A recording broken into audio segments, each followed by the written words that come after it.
प्रदेश के संविदा कर्मचारियों के वेतन में 27% की वृद्धि किए जाने से संबंधित एक महत्वपूर्ण जानकारी प्राप्त हो रही है। जानकारी में आगे बढ़ने से पहले जो साथी पहली बार चैनल पर विजिट कर रहे हैं उनसे निवेदन है कि चैनल को सब्सक्राइब जरूर कर लें ताकि आपको हमारे सभी नई वीडियो के नोटिफिकेशन लगातार मिलते रहें।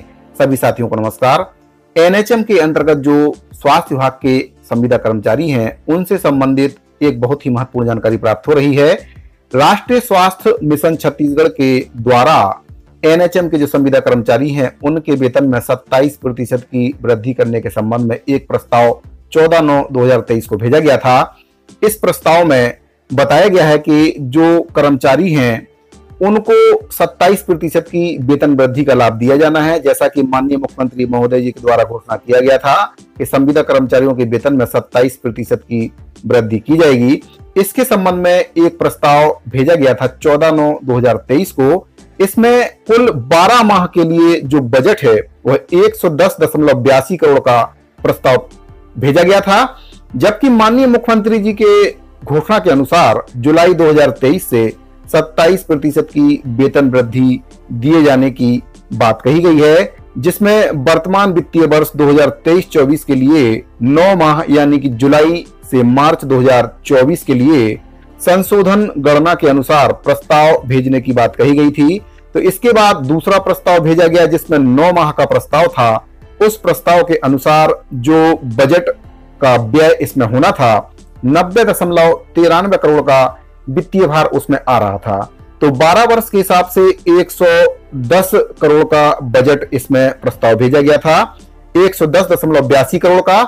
लेकिन जो वेतन वृद्धि है चूंकि उसको 1 जुलाई 2023 से दिया जाना है, जैसा कि माननीय मुख्यमंत्री महोदय जी के द्वारा घोषणा की गई थी, और बाकी संविदा कर्मचारियों को भी 1 जुलाई 2023 से बढ़े हुए वेतन का भुगतान अभी वर्तमान में किया जा रहा है। लेकिन एनएचएम के जो कर्मचारी हैं उनके संबंध में यह 27% की जो वेतन वृद्धि है कहीं ना कहीं उनके साथ एक बहुत बड़ा छल राज्य सरकार कर रही है, क्योंकि कई प्रस्ताव लगातार भेजे जा रहे हैं। कभी 110 करोड़ का प्रस्ताव भेजा जाता है, उसके बाद फिर 90.93 करोड़ का प्रस्ताव भेजा गया, लेकिन अभी एक और पत्र 20/9/2023 को इसमें जारी किया गया है। इसमें जो बात कही गई है उससे कहीं ना कहीं प्रदेश के एनएचएम के संविदा कर्मचारी सरकार से और अधिक नाराज हो चुके हैं, क्योंकि सरकार ने कर्मचारियों का नियमितीकरण तो नहीं किया है। जो 27% की वेतन वृद्धि की बात सरकार के द्वारा की जा रही है उसमें भी कहीं ना कहीं कटौती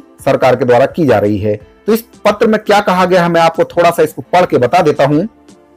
विषयांतर्गत लेख है कि संदर्भित पत्र क्रमांक 1 के माध्यम से माननीय मुख्यमंत्री जी की घोषणा अनुसार राष्ट्रीय स्वास्थ्य मिशन छत्तीसगढ़ अंतर्गत कार्यरत संविदा कर्मचारियों के वेतन में 27% वृद्धि किए जाने हेतु वर्तमान में कार्यरत 14,930 कर्मचारियों के आधार पर 1 जुलाई 2023 से मार्च 2024 तक कुल 9 माह का वर्तमान में प्रदाय किए जा रहे औसत वेतन के आधार पर गणना किए जाने उपरांत कुल 90.93 करोड़ बजट का प्रस्ताव प्रेषित किया गया था। राष्ट्रीय स्वास्थ्य मिशन छत्तीसगढ़ के अंतर्गत प्रदान किए जा रहे वेतन के भुगतान में केंद्र शासन द्वारा 60% एवं राज्य शासन द्वारा 40% भागीदारी के रूप में व्यक्ति विशेष को वेतन का भुगतान किया जा रहा है। यानी कि जो वेतन है उसमें 60% केंद्र की राशि रहती है और 40% की जो राशि है राज्य सरकार के द्वारा वहन की जाती है। राज्य शासन की भागीदारी के 40% में ही 27% वेतन वृद्धि किए जाने हेतु आवश्यक गणना निम्नानुसार है। इसमें आ और बा 2 कॉलम है, इसको समझने वाली बात है। इसमें आ नंबर का जो कॉलम है उसमें बताया गया है वर्तमान में राष्ट्रीय स्वास्थ्य मिशन अंतर्गत कुल स्वीकृत पदों की संख्या 22,044 के आधार पर राज्यांश की 40% भागीदारी से ही 27% की गणना किए जाने के बाद वार्षिक राज्यांश पर अतिरिक्त जो भार आएगा वह आपका 78.61 करोड़ का होगा अगर 22,044 पदों के लिए इसकी गणना की जाती है। तो यानी कि जो स्वीकृत पद हैं 22,044 पद हैं और इसके लिए अगर राज्यांश का 40% की गणना की जाए तो इसके लिए जो वित्तीय भार आएगा वह 78.61 करोड़ आएगा। वहीं पर इसमें कॉलम बा में बताया गया है वर्तमान में राष्ट्रीय स्वास्थ्य मिशन के अंतर्गत कुल स्वीकृत पदों की संख्या 22,044 के विरुद्ध कार्यरत कुल 14,930 के आधार पर राज्यांश की 40% भागीदारी से ही 27% की गणना किए जाने उपरांत वार्षिक राज्यांश पर अतिरिक्त व्ययभार राशि रुपए 48.95 करोड़ की आवश्यकता होगी। यानी कि जो कर्मचारी वर्तमान में एनएचएम के अंतर्गत काम कर रहे हैं, 14,930 कर्मचारी कार्य कर रहे हैं, जिनका 40% की अगर गणना की जाए तो 40% राज्य सरकार के द्वारा उनको दिया जा रहा है, अगर उसमें 27% की गणना की जाती है तो राज्य सरकार के ऊपर जो वित्तीय भार आएगा वह 48.95 करोड़ रुपए का वित्तीय भार आएगा। इसमें आगे बताया गया है कि अतः निर्देशानुसार वित्त विभाग से सहमति प्राप्त कर 1 जुलाई 2023 से उपरोक्त आ अथवा वा अनुसार राज्य भागीदारी के 40% में से 27% वेतन वृद्धि की प्रशासकीय स्वीकृति एवं आवश्यक बजट प्रदान करने हेतु प्रस्ताव सादर प्रेषित है।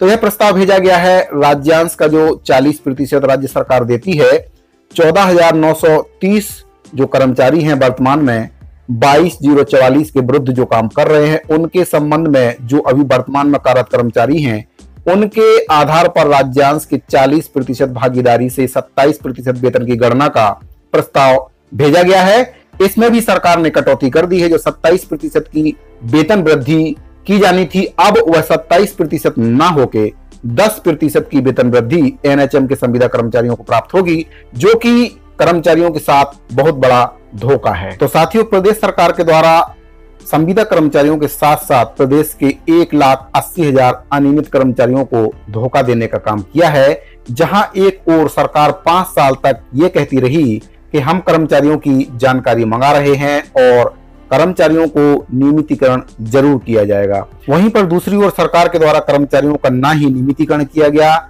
ना ही उनकी वेतन में 27% की वृद्धि हो रही है। अगर कुछ कर्मचारियों को छोड़ दिया जाए, लगभग 8 से 9,000 संविदा कर्मचारियों को अगर छोड़ दिया जाए, तो एनएचएम के जो 14,000 से भी अधिक कर्मचारी हैं संविदा पर, उनको मात्र 10% की वेतन वृद्धि का ही लाभ मिलेगा, जबकि माननीय मुख्यमंत्री महोदय जी के द्वारा लगातार 27% की वेतन वृद्धि करने की बात कही जा रही है। तो साथियों, सरकार के द्वारा समस्त अनियमित वर्ग के कर्मचारियों को छलने का काम किया गया है। जहां पर सरकार ने एक ओर 4,000 रुपए श्रम सम्मान राशि देने की घोषणा की है, उसमें भी सरकार ने कई प्रकार के नियम और कायदे लगा दिए हैं, जिससे बहुत ही कम कर्मचारियों को 4,000 की जो श्रम सम्मान राशि है उसका लाभ मिल पाएगा। उसमें दैनिक वेतनभोगी कर्मचारी और कलेक्टर दर के जो कर्मचारी हैं, जो रिक्त पद के विरुद्ध यानी कि जो स्वीकृत पद है उसके विरुद्ध जो कर्मचारी काम कर रहे हैं, केवल उन्हीं कर्मचारियों को 4,000 रुपए श्रम सम्मान राशि का लाभ मिलेगा, और वह लाभ भी वेतन के अतिरिक्त है। यानी कि जो 4,000 रुपए की श्रम सम्मान राशि है वह वेतन का हिस्सा नहीं है। यदि आप महीने में 15 दिन काम करते हैं तो 15 दिन के हिसाब से आपको 2,000 रुपए की श्रम सम्मान राशि दी जाएगी, 2,000 रुपए आपको काट लिए जाएंगे। वहीं पर जो स्कूल सफाई कर्मचारी हैं, रसोईया कर्मचारी हैं, उनकी मांग भी सरकार ने पूरी नहीं की है। कलेक्टर दर पर वेतन देने की मांग उनके द्वारा की जा रही थी, पूर्णकालीन करने की मांग की जा रही थी, उन कर्मचारियों को भी सरकार के द्वारा पूर्णकालिक नहीं किया गया है। अगर हम बात करें जो रोजगार सहायक हैं उनकी, तो जो वेतन बढ़ोतरी की घोषणा माननीय मुख्यमंत्री महोदय जी के द्वारा की गई थी, आज तक उस बढ़े हुए वेतन का लाभ रोजगार सहायकों को नहीं मिल पाया है। साथियों, आपकी इस पूरे मैटर पर क्या राय है कमेंट बॉक्स में जरूर बताइए। अगर आपको वीडियो अच्छा लगा हो तो चैनल को सब्सक्राइब जरूर कर लीजिए। धन्यवाद।